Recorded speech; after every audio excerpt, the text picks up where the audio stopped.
শুভ দুপুর সবাইকে। আজকের দিনটা হলো ২৫শে জুলাই ২০২৪। আজকে আমরা বাড়ি থেকে বেরিয়ে পড়লাম মা শ্যামসুন্দরীর দর্শনে। শুনেছি ইনি নাকি জ্যান্ত কালী।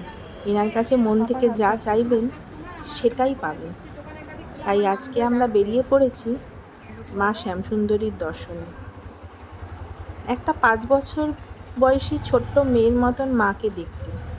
খুবই সুন্দর, খুব মিষ্টি মুখখানা।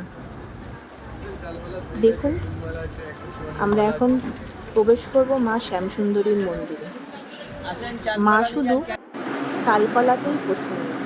মায়ের কাছে আছে জগন্নাথ দেব, মায়ের কাছে আছে গোপাল। ওই দেখুন ছোট্ট গোপালটা।